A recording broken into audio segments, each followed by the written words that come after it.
تو پھر خدا نے حابل کے گناہ معاف کر کے اسے بے گناہ قرار دے دیا اور قائن کو گناہ گار ہی چھوڑ دیا۔ اس کی وجہ کچھ یوں ہے کہ حابل وہ ہدیہ لایا جو خدا کو چاہیے تھا، لیکن قائن کچھ اور لے آیا۔ خدا کون سی چیز چاہتا تھا تاکہ وہ اپنی پاک ذات پر آنچ بھی نہ آنے دے اور ان کے گناہ بھی معاف کر دے؟ بے عیب جانوروں کا خون جس پر زندگی کا دار و مدار ہوتا ہے۔ حابل خدا پر ایمان لایا اور وہ ہدیہ پیش کیا جو خدا کو چاہیے تھا۔ تو خدا کا کلام بیان کرتا ہے، ایمان ہی سے حابل نے قائن سے افضل قربانی خدا کے لیے گزرانی، اور اسی کے سبب سے اس کے راز باز ہونے کی گواہی دی گئی، کیونکہ خدا نے اس کی نظروں کی بابت گواہی دی۔ حابل خدا پر ایمان لایا جبکہ قائن ایمان نہ لایا۔ خدا پر ایمان لانے کا کیا مطلب ہے؟ ایمان لانے کا مطلب ہے کہ خدا کے کلام پر بھروسہ رکھنا اور اس پر عمل کرنا۔ خدا پر ایمان لانا یا خدا کا یقین کرنا یہ ہے کہ وہ جو کچھ کہتا ہے اسے قبول کیا جائے۔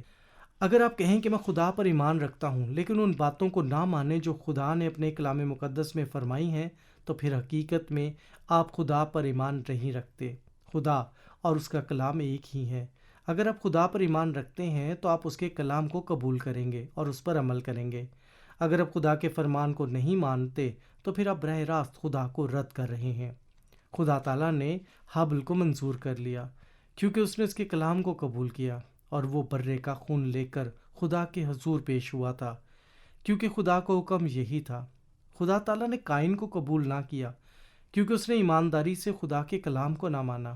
قائن کہتا تھا کہ وہ خدا پر ایمان رکھتا ہے، لیکن اس کے عملوں نے اس کی نفی کر دی، کیونکہ وہ خون کی قربانی نہ لایا جس کا خدا نے حکم دیا تھا۔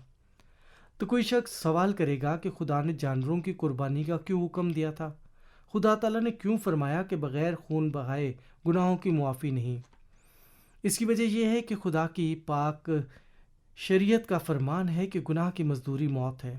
یہی وجہ ہے کہ خون کا بہایا جانا ضروری تھا۔ خدا نے یہ نہیں کہا تھا کہ گناہ کی قیمت فروٹ اور سبزیوں کی صورت میں بھی ادا ہو سکتی ہے۔ نہ خدا نے یہ کہا تھا کہ وہ گناہ کی قیمت نماز، روزے اور نیکیوں کی صورت میں لیتا ہے، بلکہ خدا کی پاک ذات نے جو فرمایا تھا وہ یہ ہے کہ گناہ کی قیمت موت ہوگی۔ خدا تعالیٰ اپنے نبیوں کے صحیفوں میں کہتا ہے کہ ہر شخص جو آدم کی اولاد ہے اس نے گناہ کیا ہے، اور خدا کے سامنے گناہ گار سزا کے لائق ہے، کیونکہ خدا پاک ہے اور وہ گناہ کو دیکھ ہی نہیں سکتا۔ تو ہر گناہ گار مرے گا اور ہمیشہ کی آگ کی سزا پائے گا۔ گناہ کی سزا بہت بڑی ہے، اور آپ اتنی زیادہ نیکیاں نہیں کما سکتے جو خدا کے سامنے سزا کو ٹال سکیں۔ گناہ کی مزدوری موت اور دوزخ کی آگ ہے۔ یہی وجہ ہے کہ نیک کام اس کی قیمت نہیں چکا سکتے۔ اس کی مثال یوں ہے، فرض کریں میں نے کسی کے بہت سے روپے دینے ہیں، میں اس کے پاس جا کر کہتا ہوں مجھے معلوم ہے کہ میں نے آپ کو بہت سے روپے دینے ہیں، میں بہت زیادہ کنگال ہو چکا ہوں اور یہ قرضہ روپے کی شکل میں ادا کرنا میرے لیے ناممکن ہے، لیکن میں یہ قرضہ اس طرح اتاروں گا کہ میں ہر روز آپ کے گھر کے صحن کی صفائی کر دیا کروں گا۔ تو میں یہ کام اس وقت تک کرتا رہوں گا جب تک یہ قرض اتر نہ جائے۔ تو مجھ سے قرض لینے والا کیسے جواب دے گا؟ شاید وہ ناراض ہو یا پھر میری بات پر ہنسنے لگے۔ سچ یہ ہے کہ وہ میری بات نہیں مانے گا۔ وہ قرض لینے والا میری بات کیوں نہیں مانے گا؟ کیونکہ یہ کوئی طریقہ نہیں کہ میں اپنی مرضی سے اپنے چھوٹے چھوٹے نیکی کے کاموں سے اس کا بڑا قرضہ ادا کروں۔ بالکل اسی طرح کوئی بھی شخص گناہ کا قرض اپنے نیک کاموں کی صورت میں ادا نہیں کر سکتا۔ گناہ کا قرض ادا کرنے کا طریقہ تو صرف اور صرف ایک ہے، اور وہ ہے موت کی سزا، کیونکہ گناہ کی مزدوری موت اور آگ کی سزا ہے۔ اس لیے خدائے کریم قائن اور حابل کے گناہوں کو ان کی مرضی کے کاموں کے مطابق نہیں مٹا سکتا تھا۔ گناہ کا قرض چکانے کے لیے خدا نے جو آئین بنایا تھا وہ قربانی کے ذریعے خون بہانے کا تھا۔ لازم تھا کہ گناہ گار کے لیے کہ وہ شخص جان دے جو گناہ سے بالکل پاک ہو۔ گناہ کی معافی کا دار و مدار انسان کی مرضی پر نہیں بلکہ خدا کے منصوبے یعنی کفارے کی قربانی پر ہے۔ خدا نے آدم کی اولاد کے لیے معافی اور نجات کا دروازہ کھول دیا۔ پہلی نسلوں کو خدائے کریم نے حکم دیا تھا کہ ہر گناہ گار اپنے گناہ کے کفارے کے طور پر ایک بے عیب جانور لے کر اسے ذبح کرے۔ یہ بے عیب جانور گناہ گار کے گناہوں کا کفارہ بنے۔ اس قربانی کے خون کے باعث خدائے کریم آدم کی نسل پر رحم کرتا اور کچھ وقت کے لیے ان کے گناہ ڈھانپ دیے جاتے۔ لیکن جانوروں کا خون گناہ کی قیمت ادا نہ کر سکتا تھا، کیونکہ جانوروں کی قیمت آدمیوں کی قیمت کے برابر نہیں ہو سکتی۔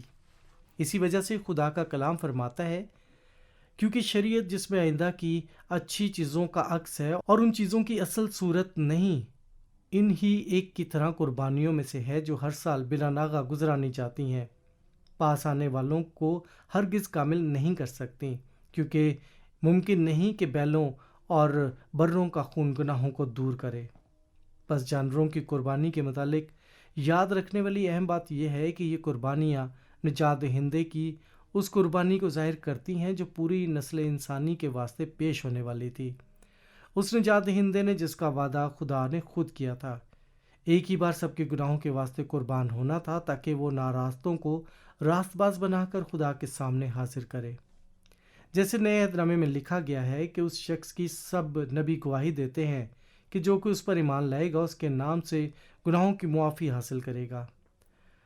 چنانچہ پرانی نسلوں کے لیے گناہوں سے نجات کا دستور جو خدا نے بنایا تھا وہ جانوروں کی قربانی تھا، لیکن قائن نے دستور کی کوئی پرواہ نہ کی۔ قائن نے اپنی الگ راہ نکالی تھی، اپنی مرضی کا مذہب بنایا تھا۔ قائن نے پہلا جھوٹا مذہب ایجاد کیا، وہ اپنے ہاتھوں کے کاموں کے ذریعے خدا کے پاس آیا۔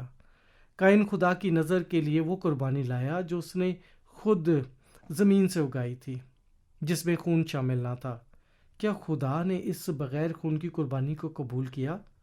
نہیں، خدا نے اسے قبول نہیں کیا، لیکن حابل خدا کے حضور ایک بے عیب برہ لایا۔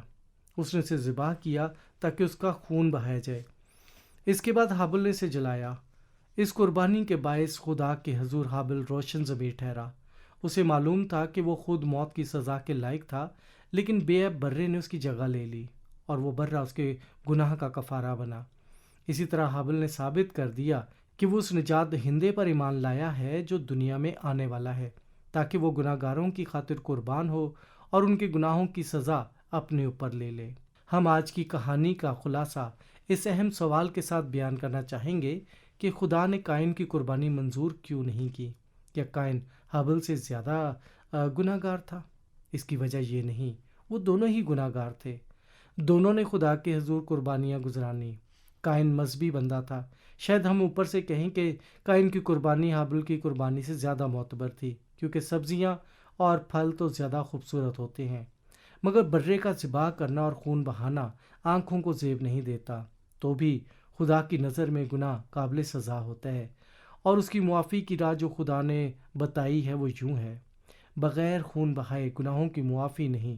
اس لیے خدا نے قائن اور اس کی قربانی کو قبول نہ کیا، کیونکہ قائن نے خدا کی بتائی ہوئی نجات کی راہ کو تسلیم نہ کیا، اور خدا نے اپنے پاس آنے کی جو سیدھی راہ دکھائی ہے اس کے بغیر کوئی خدا کے پاس نہیں آ سکتا۔ خدا کی راہ کامل اور جامع ہے، بالکل حسابی علم جیسی ہے۔ اگر کوئی استاد اسکول میں بچے سے پوچھے کہ بیٹا بتاؤ 2 اور 2 کتنے ہوتے ہیں، تو اس کا درست جواب صرف ایک ہی ہوگا کہ 2 اور 2 4 ہوتے ہیں۔ جو بچہ اس سوال کا جواب 3 دے گا اس کا جواب غلط ہوگا، 5 کہنے والے کا جواب بھی غلط ہوگا۔ اگر کوئی کہے کہ 4.5 یعنی تو یہ بھی غلط ہوگا، 2 اور 2 ہمیشہ 4 ہی ہوتے ہیں۔ یہی اصول خدا کی قائم کی ہوئی نجات کے لیے اس کی راہ کا بھی ہے۔ خدا ایک ہے اور گناہ گاروں کے لیے خدا کے پاس آنے کا بھی ایک ہی راستہ ہے، یعنی خدا کا پاک برہ اور کامل قربانی کی راہ یہی ہے۔ عزیز سامعین، کیا آپ جانتے ہیں کہ خدا نے گناہوں کی قربانی کے لیے جس پاک قربانی کا بندوبست کیا اور حکم دیا تاکہ اس قربانی کے وسیلے گناہ کا قرض مستقل طور پر اتر جائے؟ خدا کا کلام اس بارے میں کیا فرماتا ہے؟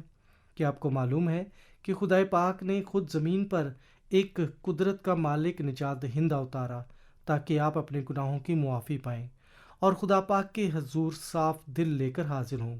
اگلے اس پاک میں ہم اس خوبصورت نجات دہندے کے بارے میں مزید سیکھیں گے۔ خدا کا پاک کلام اس کی بابت فرماتا ہے، اور کسی دوسرے کے وسیلے سے نجات نہیں، کیونکہ آسمان کے تلے اور آدمیوں کو کوئی دوسرا نام نہیں بخشا گیا جس کے وسیلے سے ہم نجات پا سکیں۔ دوستو، آج کے لیے یہی ہے۔ خدا کے فضل سے ہم اگلی مرتبہ قائن اور حابل کے متعلق مزید سیکھیں گے۔